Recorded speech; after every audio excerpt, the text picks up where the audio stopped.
Hey guys. Hey y'all.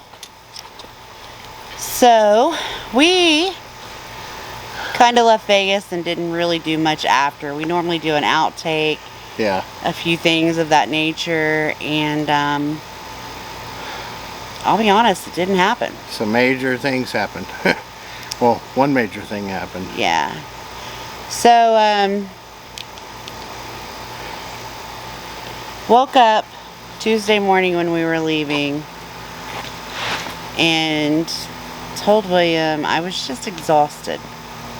Yeah. He said, I'm just so tired. He's like, are you okay? I'm like, yeah, I'm just so tired.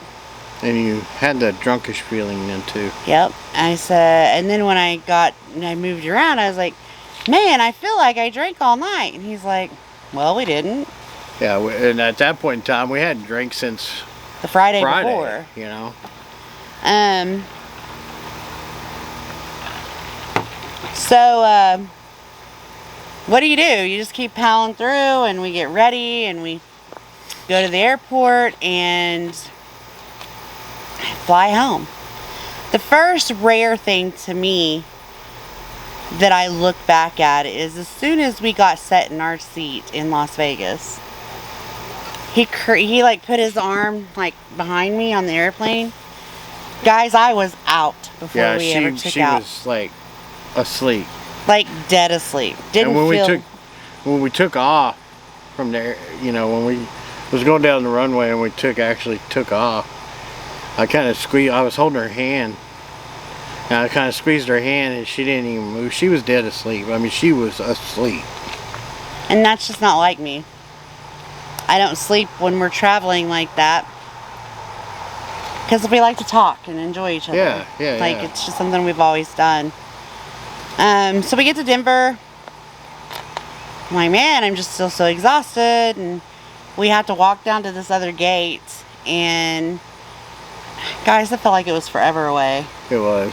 But as soon as I came out of the little gate, I guess, Yeah. I was like, William, I need my inhaler again because I feel like I'm having a little asthma issue. And he's like, okay. So I did my inhaler, and it really didn't help at all. And we thought that might have been because of the elevation at Denver. Yeah. You know. But it didn't help. So I just plowed through, got to our gate, and I'm just like, I couldn't, guys. Like, I was out. I was just so tired. So we get in the airplane. She's out again. Went right back to sleep. Now, I don't think I slept the whole flight that time. You didn't sleep the whole flight, but the majority of it. I mean, it was only a hour and a half flight. And I didn't even get my drink until after I woke up. yeah. Like, you know how they come around and give you stuff? I didn't get anything till I woke up, and then he got me a drink. I was just so out of it and felt so tired. And I knew we'd had a good time in Vegas. I knew it had been hot. I'd been swelling really bad in Vegas, like swelling so bad. My feet, my ankles, my legs, my finger. Like, I didn't know if I would even be able to wear my ring when he got it for me, to be honest. And we couldn't get it to go down. The swelling would not go down. For nothing. So, those are bees. Wasp. Yeah. Sorry. So we get home, and I'm like, let me just sleep tonight, and if I'm not feeling better tomorrow, I'll call my eye doctor, because that's what it felt like. My eye, like something was just kind of like... She couldn't see. Yeah, I couldn't see, felt drunk. I'm like, well, everybody's always warned me about diabetes and my eyes. And so I really thought that's what it was, didn't I? Yeah. So Wednesday morning, we wake up, and the first thing I did before I even got to bed was call the eye doctor. Call the eye doctor. I'm like, okay, so I'm a diabetic, and this is the symptoms, and they're like, okay, come on in. They did me like really quick. Mm-hmm. Yeah, they got it right in. Right in. So I drive without sunglasses, I go everywhere without sunglasses unless I'm actually outside. Mm-hmm. So we get there, we go in, if things are normal-ish, meaning that I still feel drunk and I can't see like this, but things are normal, right? And we're sitting there, And they're doing these tests. And that little midget dude, that little doctor, I don't know his name. I don't know his name. But he came in and he was like, I think you had a stroke. I'm like, what? And we thought, stroke? What the hell? You know? What the hell? I wasn't having any drooping. I wouldn't have any problems using my hands. I just couldn't see and I felt really drunk. That was it. That was it. So at the time, my immediate thought was, well, kind of like a mini stroke, you know? That because she wasn't having the droopiness of the face or Nothing. the lack of movement in her side or anything like that. So I figured, okay, he's saying stroke. I was thinking he said mini stroke mini too. stroke, right? Because I don't remember much, but I think you did ask him about it. I think I did. I think because that's what I started thinking of. Like, oh, well, because she's not having all these other symptoms, so it's got to be like a mini stroke, right? Yeah. So the strangest thing is he tells us that, and this other lady comes in and she's like, yeah, if you want to call your doctor, because we're going to send you to your doctor to be seen. Right. So, and I said, well, I can call up there because me and my doctor, I see him quite often because I get a shot. I was like, I'll just call up there really quick. And so before she gets back to the room, I've already got my doctor on the line. And so I'm like, hey, yada, yada. I'm at the eye doctor. They think I've had a mini stroke and they want me to come see you. And I know the receptionist really well. She's like, Diane, hold on. They think you had a stroke? And I'm like, yeah. One moment. And I felt like I was on hold forever. You weren't, though. And she comes back and she's like, Dr. Yo-Yo wants you to go straight to the hospital. Do not come here. Go to the hospital. He's calling them. And so there's 2 hospitals where we live. There's this one that we're right next to and this one over here. They tell me to go to this one further away. And William's like, why can't we take you just here? And she's like, no, you cannot. He's already going to be on the phone with neuro, all the cardiologists, everything. Like, he's on the phone. And I'm like, they said I have to go over there, William. And he's like, okay. Then what takes another 10,000 years... It didn't. It did. It It surely to goodness did. I swear I aged 100 years sitting there waiting for him to release me. Because in my mind, I'm thinking, I had a stroke. Oh God, oh God, oh God. And they're like, we're waiting on some paperwork. We're waiting on some paperwork. Did they make me redo some tests? You was in the middle of a test. And when the doc came back and said you might have a stroke. So you kind of paused that test and then once you contacted your doctor and they told you in the emergency room, they wanted to finish that test, which only took probably about another 5 minutes. 5 hours. But they wanted to make sure that there wasn't nothing wrong with her eyes. So they wanted to finish all their tests. That was the last test that they had to do. And they wanted to send it over. I did hear that. Yeah. They were sending the information over so that everybody could see what they've already checked. Because guys, guess what? Your girl has great eyes. I had no damage to my eyes itself. They went and checked the retina. They checked the all the diabetic, the optic nerve. Yeah, optic nerve, they everything. Did all that. Yeah, and I've never been to this doctor before, mind you. That it was seriously a new doctor. So lo and behold, you get your eyes dilated. You know that you need some sun shadies, right? Because it's dark. Guys, I left that building and I haven't been able to leave my house since then without sunglasses. And to back up, the morning of Tuesday morning when we was leaving Vegas, she had no problems with the light being too bright in the room. She had no problem with the outside on the balcony, no problem outside at, going between the Cosmo and the airport. On the plane, the next day when we was going to the eye doc, no problem at all with the light at all. The only time I wore them was when we rented the car and we went and walked. Well, that was normal sunglass Yeah. use. But I had no issues. So I leave that building, the office, and I no more walk out of the building. I'm like, William. He's like, you're okay. Your eyes are dilated. You really thought that's what it was. Yeah. So he takes me straight over to the emergency room, and I'm going to be honest, guys, from there, That's where I go foggy. That's where I lose my memory.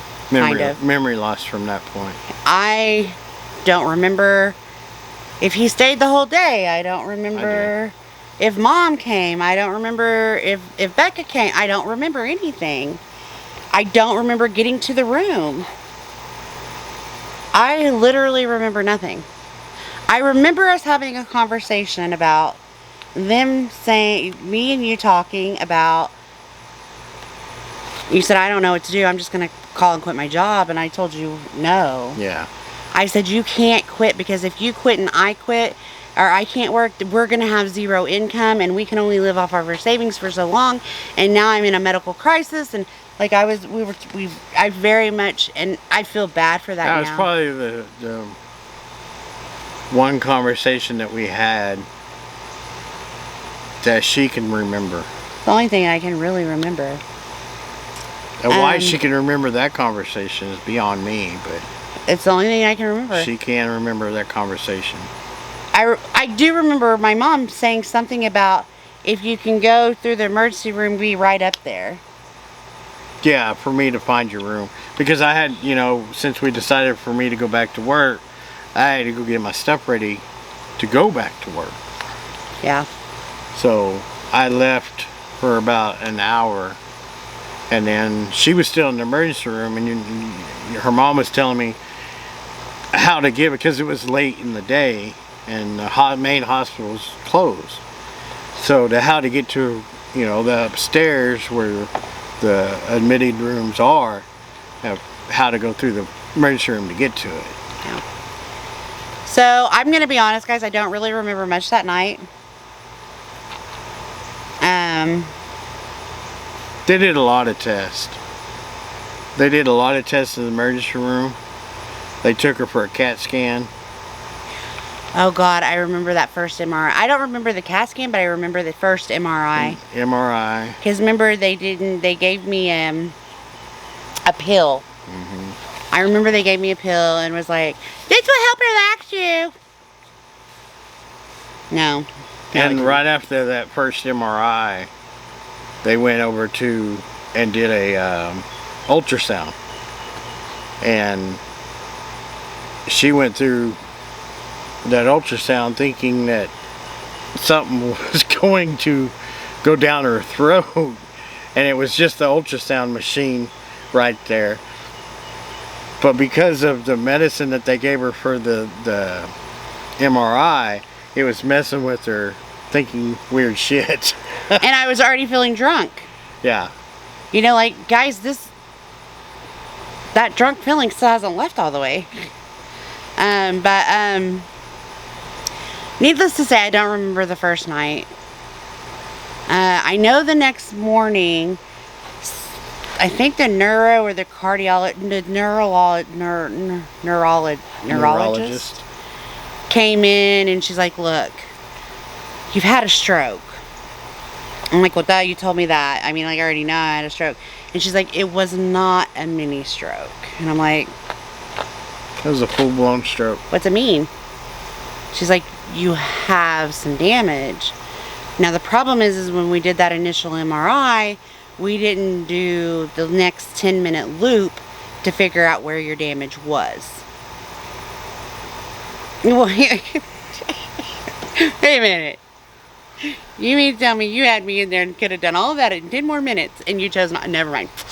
So now we're scheduled for MRI number 2. And I said, I'm not okay with this. I'm not okay with this. I cannot do it. Because she couldn't handle it. It screwed her. Because that medicine hadn't kicked in yet. That medicine didn't really kick in until she went, over to the ultrasound. That's when her medicine started kicking in. Well, I don't even remember that, but whatever. So I told her, I was like, I'm a therapist. I know all the coping skills. And I can't do one of them in there. I can't. I can't breathe. I can't think positive. I can't nothing. Because I'm in there, and then your people want to put freaking things and cover my eyes all the way when they already know that I can't see. She's like, they what? And I'm like, yeah, they cover my face until I cried. She's like, here's the deal. I know they gave you a pill to do it like yesterday. How about I give you some Valium? I'm like, Valium? That'll work. That'll surely knock me out. Because I don't take narcotics like that. It didn't. It didn't work. It didn't work in time. It didn't do squat. I had the same anxiety, the same feelings, the same nervousness, the same everything. But she must have told them that I did not want my head covered, because they did not cover my head this time. And I will tell you, I pushed the button to go in and out of this little machine probably 80 times, and I did not care. Did not care. If it took us 100 times to get me in there to get that MRI done, it would have taken me 100 and I would not care. But the lady was getting a little bit irritable. And I literally told her, like, I got ugly. I got ugly. Like, I know this is important. I said, I need you to hold my hand and send your person up there and talk to me like I'm a fucking human and then scoop me in here. I need to know how far you're taking me. That's all I need, lady. That's it. And her boss said, I think she gave you exactly what she needs. Let's try it. Rolled my little happy ass in there, and guess what we got? The second MRI. And within probably an hour, they were up there to tell me that I had the damage around the... I should really know this. I don't, guys. So, I had a ischemic stroke. It affected my visual something. It's like your whole visual process. Therefore, that's why I could only see like this. But they didn't tell me that at the time, and that's why I was feeling drunk, because my eyes were messed up. It threw off her equilibrium. Bad. And Bad. Still is, you know, still today. When I tell you I felt helpless, like, it was the worst feeling in my life. I've been sick before and I've been in the hospital before, but I've never had a stroke before, and nobody had ever told me I'd had a stroke. And then from that moment, I'm trying to read in Google, and I can't read in Google. I can't figure out everything because I can't read, because I can't see. And I can't sit up very long because I just want to throw up because I'm drunk. And I'm not even drunk. Like, at that point, I was just wanting a drink so I could feel the actual drunk, because I was tired of that. To have the reason, to know the reason of that feeling. Because I didn't at that time. By day 2, they wanted to do some more tests. Yeah, they did a lot of testing. A lot of testing. They wanted to check my heart. And my heart was fine. My heart, they made me swallow a camera. And they did like the EKG, and they did all the other things from outside, and hooked me up to monitors. So that test, they made me swallow the camera, came back that my heart presented very great, like very good.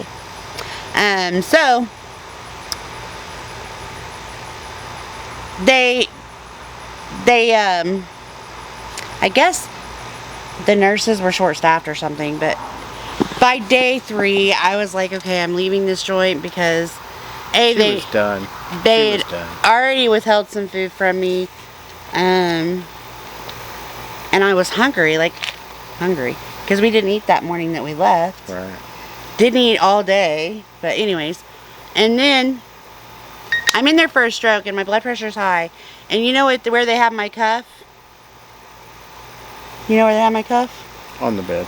On my bed rail.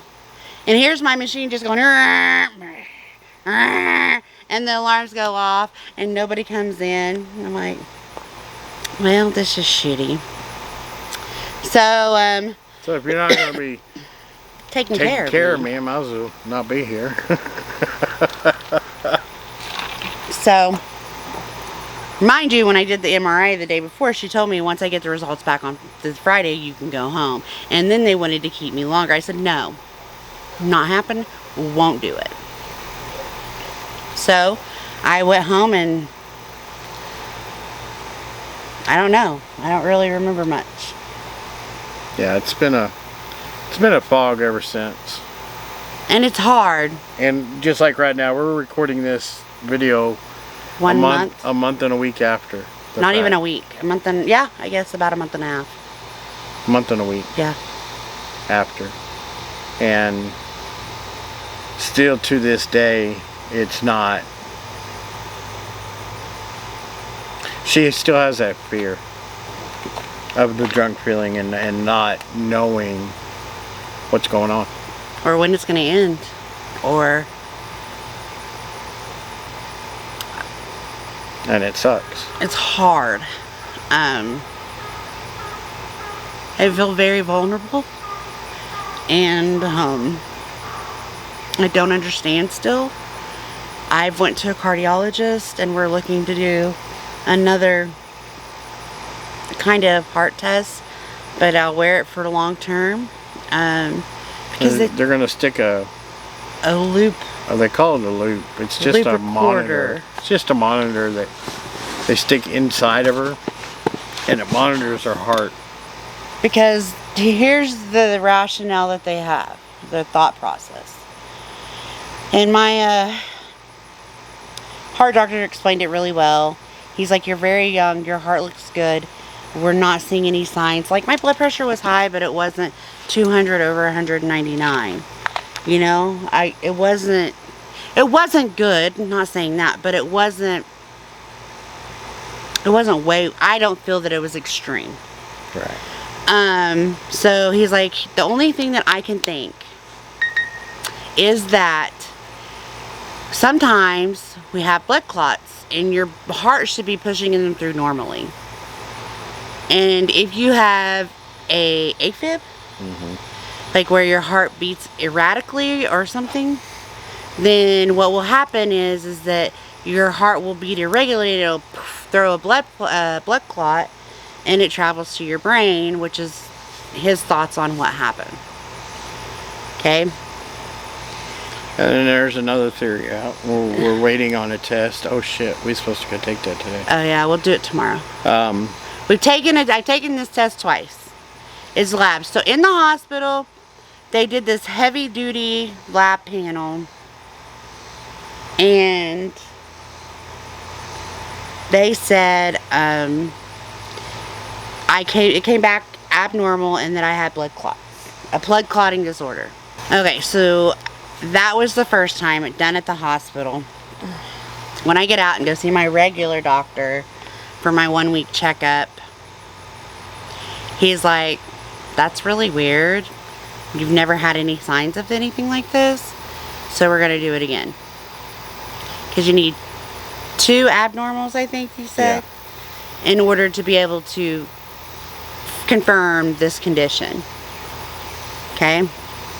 And the second one came back and it was abnormal, but even more so than the first one. The numbers had changed. So now they're wanting the third test. A third one. Because it's a number test. Like, it has numerical scales. Like, it should be here to here. And the first time it was here to here. Well, then the second time it was here to here. So we're still not seeing the same conclusive information. Right. So I have to go back and have that lab work done again. I've seen an optometrist. And to go back with that, if that is the case, and if it is the blood clotting disorder, all she has to do is take blood thinners, regulate that, and she can be normal. As far as no worries, basically. No worries about having a blood clot go to her brain again. Right. It would be a far-fetched. Right. Yeah, it could still happen, but very, very slim, very slim chance. So, there's that. So, you guys, the second thing, I went to my ophthalmologist. Because it's not the optometrist, it's the doctor version of your eyes. And I thought, I figured it would be okay. And they made me do this test again with the little lights to check my peripheral vision, and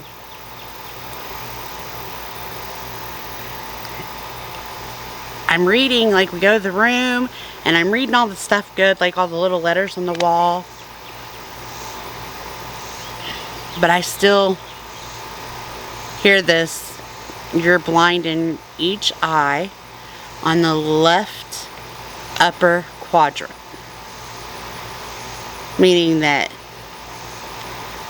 basically, if you draw a circle and you cut that circle into 4 pieces, the top left of that circle is gone. She can't see out of that whole corner at all. And that's her drunk feeling. It's because the reason why she says she is like this, because it's the left top part in her eye, on both eyes. Yeah. So I asked him, because it's hard. I'm like, will I ever see normal again? He's like, don't make it worse than it is. You're not blind. And I'm like, but I can't see, and he's like, but you're not blind. He's told me to start occupational therapy, because they would teach me how to live, and my eyes would adjust to living with being blind. Well, I asked him for work purposes if I could have a note saying that I can't drive, and guys, he told me, he said, I'm not doing that because you're not blind. He's like, you will be able to drive again. Because right now she can't drive. Right. But all that therapy is for is to get her to live with adjusting until it comes back. He said, and then, to me, because I was over the road, and I didn't know all this. I didn't know all this until just last week, that the therapy was going to just help her adjust to it. I thought the therapy was going to fix her eye. I thought that's what the therapy, and it's not. Her eye will only fix on its own in time. With time. And like I told him, the doctor told me, there's a % of a chance that you may never get it back. But you'll be okay as long as you learn to adapt to it. And that's what the therapy's for. Yeah. It's for you to adapt to it, just in case it doesn't. Yeah. But we're all hopeful that it's going to. Yeah. I have a photosynthesis light adjustment order, and that's because of the motion sickness, vertigo, and the damage that was done to my eyes. So the damage that was done, because of where it was located, it doesn't allow my eyes to adjust to light like Williams does. Like, that's been a big change to me. Now, and that's why we started in the beginning of this video, when we started talking about it, she didn't need sunglasses. Yeah. Now, it's a running theory of ours, mainly mine, that the eye doctor, when they dilated her eyes, did something. Not on purpose. Not on purpose. Like, maybe I was in a process or timing of that stroke that was too much for my mind to adapt to at that time. Right. Because before then, she didn't need glasses. On the morning of going into the eye doctor, she was just fine. Now, she needs sunglasses all the time. Or, like, everybody, like Williams, like poor William, he's been out, and I know it's been hard for him because Y'all, we've been in this process that we're going to talk about more, but, well, can I just say it here? No. Watch the next video. Yeah, watch the next video. But we've been going through some major changes, and I need my memory right now. And I don't really have a great memory. And I think you've seen a little bit of that. Yeah. Being home. Yeah. I don't think you see that it's an excuse. Right. It's really like, Like, I can remember I have clients, and I can remember what kind of job I can do. Like, I remember everything that was there, basically. Right. But absorbing all the new is hard. It is. That's what's hard. It's that new memory, and it's been a struggle. It's hard because, like, when he came in, we normally turn on the bedroom light, we turn on the bathroom light, no issues. Now he has to say, hey, I'm going to turn on the light, turn your head. Until she can adjust to it. Yeah, I have to turn to it slowly so that I don't just, Because I will tell you one thing. I used to think I had headaches. I ain't never seen a headache like I've seen for the last 35 days or so. It is a headache every day, a headache. Every day I wake up and my head is just...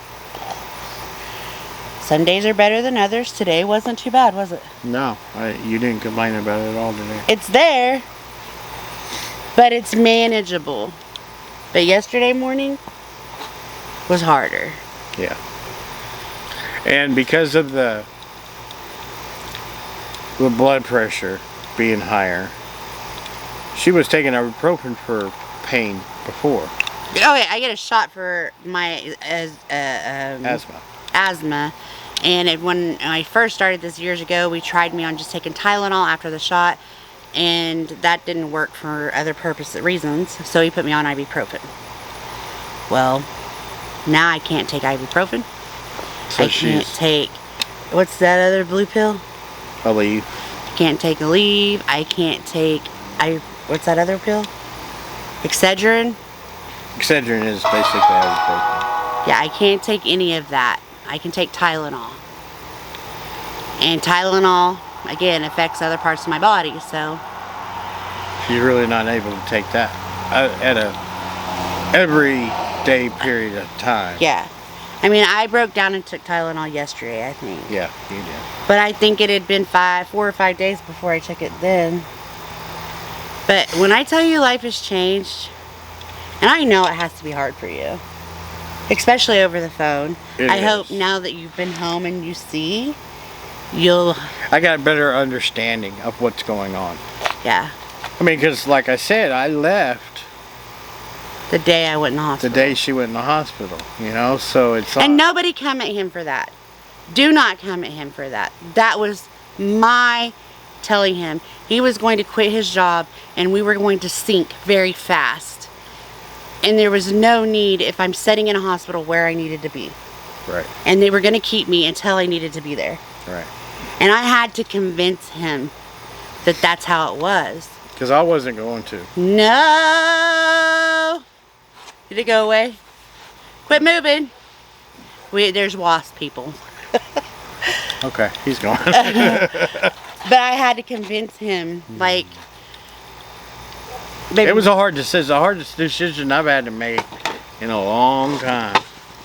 But here I am with a diagnosis of a stroke, and a severe stroke, and the world's still spinning and we're still in it. Yeah. And everything is going great. It is. And I'm glad that he got to come home. I'm glad he didn't have to be there for all the times that because I just slept a lot. She did. But I still, like, if he wasn't home right now, I probably would take more naps. Mm-hmm. And I know that I'm supposed to. Like, it's really a doctor's order for me to rest and recoup and rejuvenate. But I think it's because when he's home, I feel more alive, you know? Right. I guess I feel like doing stuff because he's home. Right. If I was too exhausted, I would tell you. Yeah. Like last night, I think I told you I need to go home. Yeah. It's time. We were done. But it's one of those things, guys, where it was hard for me to tell him everything that's going on. Because if I don't understand it myself, how am I going to express that to him? How do I do that? And I don't think you understood what I was saying. I can't. No, we had a really good discussion the day before I came home. And I realized then what I wasn't realizing the whole entire month. And that discussion was very helpful for both of us. I hadn't shared so much from my journey. I'm a very independent woman. You are. And I love my job, and I love doing life, and I love living. And in an instant, I can't function because I can't stop spinning. And my head just hurts. And I worry about my blood pressure. I worry about my blood sugar. I worry about if I'm doing physical therapy right. I worry, constant worry. And I don't want to tell him because, damn, he's out there pining and working away so that I don't have to work and make an 80-hour paycheck, you know? And she didn't want to tell me because, I mean, she knows how it is with me on the truck. I mean, I sit there and I do nothing but think and think and think and think and think. And if she would have told me the things that she told me the other day, you wouldn't be out there. I wouldn't be. If she would have told me that from the very beginning, I wouldn't have went. I wouldn't have. Because my world's different. My world is hard. But I am very blessed to be alive and to be able to have all the opportunities. Because like I said, our world is still spinning and we're still here. Yeah. Spinning along with it. And that ain't gonna change. We're adapting to the changes. I don't think you understood where my blindness was either, though. No, I didn't. See, like, I swear that I told him, and I think you got tired of hearing me say, I thought I told you. I think you got tired of hearing that. Yeah.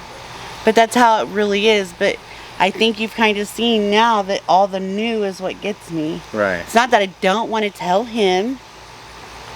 I literally thought I told you. Right. And I don't know how long that's going to last. Nobody does. No. But it has. But we're going to deal with it and make it the best we possibly can. And you know, I have a channel and I shared a few videos and then I couldn't because my thoughts got too dark. Yeah. Like my thoughts went very, very, very dark. And very sad and very... It was depressing. I can't sit on a computer and look at a screen. I can't look at my phone and record. I can't do any of that. So, we've made some changes there too. Yeah.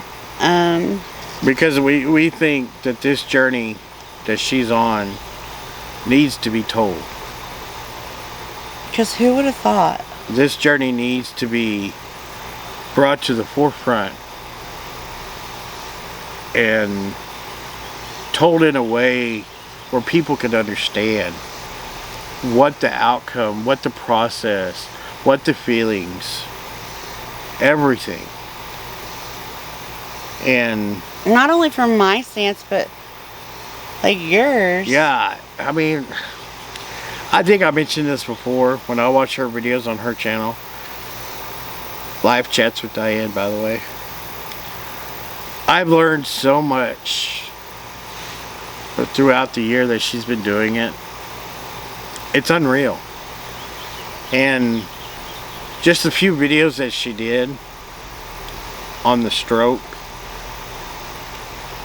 I learned. I mean, I learned a lot, actually. You learned that I'm not as patient as you thought I was. Right. Right. I mean, I learned a lot about her. I mean, because y'all don't get that aspect that I get. Because I know everything. You only get to see a glimpse of her life. And if I have this side and then she records a video and then I mash them together, I can see her true self. How she reacts in an everyday life situation with me. And I find out so much about myself and her just through the videos of the stroke. It's just kind of like mind-boggling at times to know that much about somebody and to know that much about myself just simply because of a stroke. And it's crazy to say that, but it makes you think. And we think that story needs to be brought to the forefront for people to understand. I never heard that people journey. talk about strokes, to be honest. No. Now, I don't go searching for that, but I mean, like, I don't have friends that are talking about strokes. No. Especially at 43 years old. Right. And guys, I'm telling you, like, though I like the food, I've lost weight. But you know, it's hard to talk about that too, and this is something that you guys don't know. I say I must have had a stroke, and there's people that will see this and say, well, duh, you did, you're a fat ass. Y'all don't realize that I know that you're thinking that. But that's not what gave her the stroke. Not a damn thing to do with why I had a stroke. Nothing. I've never had high blood pressure. I don't add salt to my food, period. I had this guy convert because he was a salt-eating fool. And I don't eat salt. She doesn't. I don't cook with salt. There's salt on the table that I use that she don't. I drink the damn water. I can drink the water out of a like, I can drink it well dry. I mean, if we're talking apples to apples here, her eating and her drinking is by far better than mine. I mean, y'all know I drink a shit ton of Mountain Dew. Y'all know I just eat like crap. Don't and tell I do. me this. I do. But I do try to eat a pretty... I mean, yeah, I cheat. I have pizza probably more than I should. Oh well. Friday pizza night. Actually, it's been wings lately. Wings. Yeah. But anyway, that journey will be on her channel. And there will be more stuff coming up. I mean... when she's able to get back into the recording. And when I can process my feeling of just wanting to scream because I'm sad or I'm frustrated or I'm confused or I've forgotten something. It's hard. You take somebody that can normally take all the knowledge. I couldn't even come out here and record a video without my kids' help because I can't see the damn screen. And, you know, the YouTube side of me tells her that's the best time to do it. Let them see the vulnerable side of it. Let them see. That's why I'm not watching the screen now. I'm not looking at the screen. Symptoms of a stroke patient. Because I would have never known. No. So. This video is long, and it needed to be long, so we could cover all the bases of all this. And if you have somebody that you know has had a stroke, don't ever doubt what their questions are feeling. No. Don't ever try to say, oh, I understand. Say, I'm sorry, and I'll be here for you. And don't ever question, like she says, she can't see. And I say, well, yeah, you can see. She said, well, yeah, I can see, but I can't see. And it's scary. Like I told him one night, we have one of those clocks that shoots up into the wall, or, you know, the ceiling. And so my head's buried in my pillow because that's just how I sleep, and I go to do my normal lookup and I can't see a freaking clock. Which happens to always have been my nightlight. Yeah. And it's gone. Like, it's gone. She just has to turn her head just a little bit more. But you don't think about that. But the initial, when you wake up and it's right there, and it's been right there for 3 years, and all of a sudden it's gone. that's gone unless you turn your head more, you know. It's just so much change. It is. And just don't forget that they need your support. Because if there's one thing that's gotten me through this, it's the support of my mom, my daughter, my brother. Like, he sent me one of the best messages that first day. Yeah. And I honestly think that was one of the things that pulled me through, like the misery. Right. Because he reached out, you know. And I'm not trying to dog my job here, but they were asking when I was coming back to work. Really? It's like, come on, people. Just had a stroke here. Give me a little break. But who went back to work the next week? I did. She did. Because in a way, I need that. I need that. Mentally, I need it. So, it's just been a lot of change, guys. And that's why we didn't get our Las Vegas videos out. And this video will come out this week. Before the Vegas is even done. So you'll have this and then you'll have more Vegas. But I want to get this out. Because I don't want this months down the way, you know. Because we got a lot of Vegas content. So I want to get this out. This will be this week's video of July 19th. Today is July 19th. This will be the next video that comes out. Well, yeah, this will be the next video that comes out. And for you guys that watch our channel, that he watches your channel, thank you for going live and distracting him and being there for him. And having the camaraderie that you guys have, the fun, the friendships. I want to shout out James Best. The other trucker, James Best, is his channel. Red Hawk. They keep him going. Red Hawk Transport. Michael Hunter. Those three guys. Don't even know how dear they are to him right now. Because they have been the ones that have gotten him through every because single she's day. not able to talk to me like she used to be able to. And my mind has to be somewhere. And for my mind to be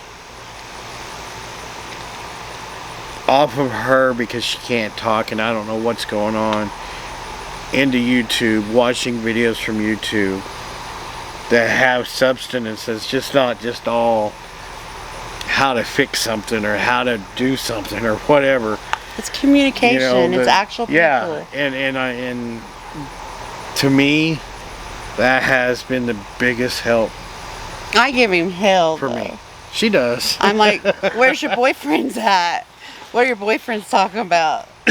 But I don't mean it. I don't mean that in any ill way. I truly thank you guys. Because you, behind the scenes, are doing more than you ever knew you would be doing. Because it is that helpful for me.